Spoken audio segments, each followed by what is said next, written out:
পাড়ার ক্রিকেট চৌরাস্তা মোড় কুড়িগ্রাম সিজন কত 7 না,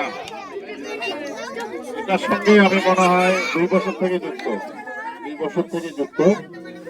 মোটামুটি আমি সবসময় চেষ্টা করি যে হলো যে সমস্ত ভালো কাজ আছে সেই ভালো কাজের সাথে থাকার জন্য।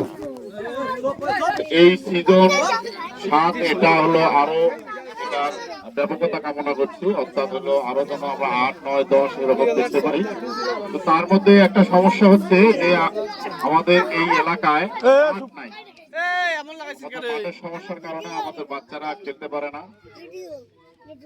এইটা হয়তো আমাদের সাইড দিয়ে যে রাস্তাটা বের হয়ে যাচ্ছে তখন হয়তো কিছু মাঠ পাওয়া যেতে পারে, বা ওটা খেলার মাঠ হবে না। ওই যে দেখা গেল যে যে সমস্ত জমিতে কৃষিকাজ হয় না, অর্থাৎ হচ্ছে অনাবাদি জমি, ওই সমস্ত জমিতে হয়তো আমি আগেও এখানে খেলছিলাম ছোটবেলায়।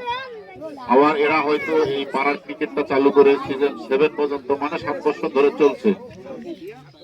যারা এটার শুরু করেছিল তারা এখন বড় বড় হয়ে গেছে, বা তারা বিভিন্ন কর্মব্যস্ততায় থাকে। যারা ছোট আছে তারা পরবর্তীতে যেন এই পাড়ার ক্রিকেটের হালটা ধরে।